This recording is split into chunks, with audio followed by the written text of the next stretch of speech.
Trade barriers. Trade barriers can be used by government to regulate or control the foreign trade and to decide what kind of goods and how much of each should come into the country. It is done by increasing or decreasing tax on import और exports.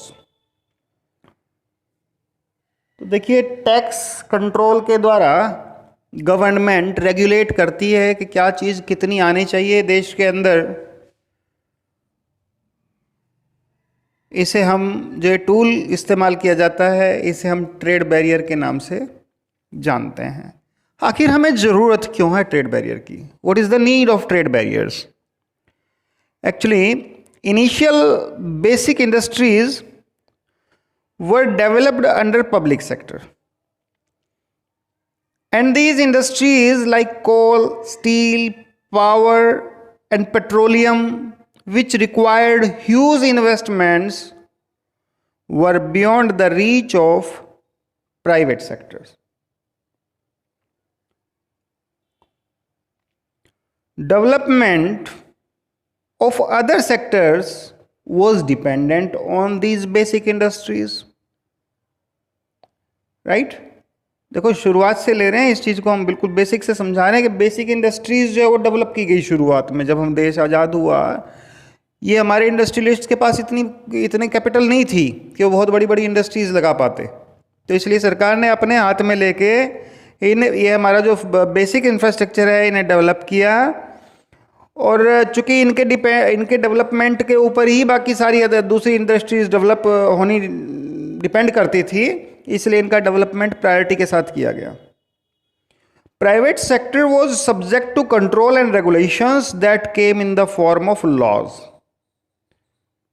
Private sector मनमाने तरीके से grow ना करे, उसके लिए उसे कुछ रूल्स एंड रेगुलेशंस दे दिए गए कि इन बैरियर्स में ही उन्हें काम करना है। कंट्रोल वॉज नेसेसरी, क्यों जरूरी था? So that the resources and wealth would not gate concentrated into few hands. ऐसा ना हो जाए कुछ 2, 4, 5 परिवारों के हाथ में पूरे देश की संपत्ति जमा हो जाए और बाकी हमारा जो अधिकतर देश है वो बहुत गरीब हो जाए। अच्छा, main purpose behind the mixed economy strategy was to eliminate poverty. ये दोनों सेक्टर एक साथ क्यों डेवलप किए गए? प्राइवेट सेक्टर भी और उधर पब्लिक सेक्टर भी। क्यों नहीं हमने सारी इंडस्ट्रीज पब्लिक सेक्टर में लगा ली, या फिर क्यों नहीं हमने सारा अमेरिका की तरह सब कुछ प्राइवेट सेक्टर में किया?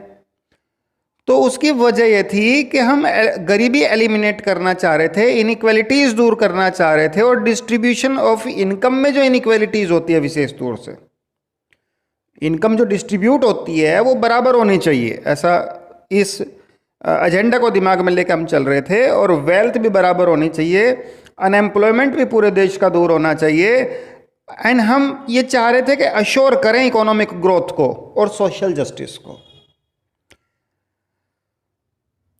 ठीक है, तो इसके लिए हमने ट्रेड बैरियर्स या कुछ ट्रेड गाइडलाइंस, रेगुलेशंस, रूल्स बनाए, जिससे हमारा ट्रेड, हमारा बिजनेस, हमारी जो इकोनॉमी है वो गाइड और गवर्न हो। अच्छा, ड्रॉबैक्स क्या है भाई ट्रेड बैरियर्स के? देखिए, the economic policy of restrictions and regulations became the main reason of, जो हमने पॉलिसी अपनाई ना, इसकी वजह से कई सारे नुकसान भी हमारे हुए भले ही। नंबर 1, स्लो ग्रोथ, हमारी ग्रोथ स्लो रही कहीं ना कहीं।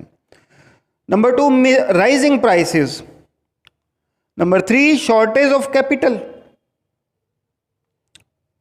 Number 4, slow economic development. 5, technological backwardness. देखिए, हमने दोनों सेक्टर दोनों सेक्टर एक साथ लेके चले। बाहर से विदेशी पूंजी हम बहुत ज़्यादा नहीं उस पर डिपेंड होना चाह रहे थे, इसीलिए तो हमने अपने इंडस्ट्रियलिस्ट को भी डेवलप होने दिया, प्लस अपनी सरकार को भी पैसा लगाने के लिए जो है बाध्य किया। तो इस नीति से हमारा स्लो ग्रोथ हुई, हमारी चीज़ों के कमोडिटीज़ के प्राइसेस बढ़ते रहे क्योंकि हमारी जो टेक्नोलॉजी थी वो भी बहुत डेवलप नहीं थी और हमारे पास बहुत ज़्यादा कैपिटल भी नहीं थी, और कैपिटल की शॉर्टेज हमें लगातार बनी रही। इस दौरान स्लो इकोनॉमिक डेवलपमेंट हमारे देश का हुआ। ये सारे नुकसान थे। ठीक है, नई टेक्नोलॉजी भी हमने बाहर से नहीं मंगाई। So the policy of liberalisation was adopted. यही वजह है कि बाद में जब हमें लगा कि यहाँ हम कुछ थोड़ा सा ठहराव जैसे आ गया हमारी अर्थव्यवस्था में, तब हमने लिबरलाइजेशन की पॉलिसी अपनाई। अब हम इसे समझते हैं लिबरलाइजेशन टर्म क्या है। एक नई टर्म आई है ना, लिबरलाइजेशन। ठीक है, अब देखते हैं क्या है। Liberalisation of economy means to free it from direct और physical control imposed by the government. Government के जो डायरेक्ट इनडायरेक्ट कंट्रोल्स हैं उनसे जितना अधिक संभव हो अपनी इकोनॉमी को फ्री करा देना लिबरलाइजेशन कहलाता है। पूरी तरह से स्वतंत्र करना नहीं, जितना अधिक से अधिक संभव हो अपने हितों को ध्यान में रखते हुए। Right. Main tools of restrictions prior to 1991। देखिए 1991 के बाद हमने लिबरलाइजेशन की पॉलिसी अपनाई। उससे पहले जो मेन टूल्स थे जो गवर्नमेंट यूज किया करती थी इकोनॉमी को रेगुलेट करने के लिए, वो कौन कौन से बच्चों? वो थे इंडस्ट्रियल लाइसेंसिंग सिस्टम। जो बड़े उद्योग थे उनमें लाइसेंस लेना पड़ता था उद्योग लगाने के लिए। प्राइस कंट्रोल गवर्नमेंट करती थी चीज़ों का। बेसिक जो चीज़ें थी, जैसे किसान से कोई चीज़ खरीद रही है, रॉ मटेरियल ले रहे हैं हम, तो उसका मिनिमम प्राइस जो है वो गवर्नमेंट तय करती थी। तथा कई बार कई कमोडिटीज़ जो बहुत आवश्यक कमोडिटीज़ हैं उनका मैक्सिमम प्राइस भी गवर्नमेंट तय करती थी। तो ताकि ऐसा ना हो जाए कि जो कैपिटलिस्ट है वो इनफाइनाइट प्रॉफिट के लिए वहाँ रन करने लगे और हमारी मेजॉरिटी ऑफ पॉपुलेशन का बहुत लॉस हो जाए। प्राइस कंट्रोल गवर्नमेंट करती थी। इंपोर्ट लाइसेंस जो है वो गवर्नमेंट से लेना पड़ता था कोई चीज़ मंगाने के लिए, हैवी मशीनरी मंगाने के लिए। आफ्टर लिबरलाइजेशन 1991 में जो हुआ उसके बाद हमने क्या तरीका अपनाया? Number 1, all industries except 3 industries were exempted from any kind of industrial licensing. 3 जो हमारी कोर इंडस्ट्रीज थी ना, उन्हें छोड़ के बाकी सारी इंडस्ट्रीज से लाइसेंसिंग सिस्टम हमने खत्म कर दिया कि अब हम लाइसेंस लेने के लिए उन क्षेत्रों में काम करने के लिए लाइसेंस लेना अनिवार्य नहीं होगा। Right. Now industries are free to expand and produce as per requirement of the market. वो स्वतंत्र हैं, उन्हें गवर्नमेंट कंट्रोल नहीं करेगी। जितना मार्केट में देखते हैं उतना ही वो प्रोडक्शन को बढ़ाया घटा सकते हैं। Now producers are free to import the machinery and raw material from abroad. अब जो प्रोड्यूसर्स हैं हमारे वो भी फ्री हैं कि वो अपनी ज़रूरत के हिसाब से इंपोर्ट कर सकते हैं हैवी मशीनरी को। उसके लिए उन्हें प्रायर परमिशन की गवर्नमेंट से बहुत ज़्यादा आवश्यकता नहीं रही। Now the industry is also free to import modern technology from other countries. तो बच्चों फ्रीडम बढ़ी है इकोनॉमी में। इकोनॉमी को इसे हम कह सकते हैं लिबरलाइजेशन हमने किया है बच्चों। अब एक और टर्म आती है प्राइवेटाइजेशन। ये प्राइवेटाइजेशन क्या है? Allowing the private sector to set up industries which were earlier reserved for the public sector is known as privatization। ठीक है, कुछ इंडस्ट्रीज जो पहले सिर्फ पब्लिक सेक्टर के लिए रिजर्व थी कि ये इंडस्ट्रीज में पब्लिक सेक्टर ही, इन सेक्टर्स में पब्लिक सेक्टर इंडस्ट्रीज ही लगेंगे इन एरियाज में, अब वो वहाँ भी प्राइवेट सेक्टर इंडस्ट्रीज लग सकती हैं। प्राइवेट इंडस्ट्रियलिस्ट वहाँ पे कोई भी व्यक्ति अपनी पूंजी लगा सकता है। प्राइवेटाइजेशन एक कंपोनेंट है लिबरलाइजेशन का। For privatisation following step have been taken. Privatisation को बढ़ावा देने के लिए गवर्नमेंट ने निम्नलिखित स्टेप किए हैं। क्या? नंबर ऑफ इंडस्ट्रीज जो रिजर्व्ड की गई हैं, जो इंडस्ट्रीज नंबर ऑफ इंडस्ट्रीज जो रिजर्व्ड हैं पब्लिक सेक्टर के लिए, पहले रिजर्व थी, वो अब घटा के 17 से 3 कर दी गई हैं।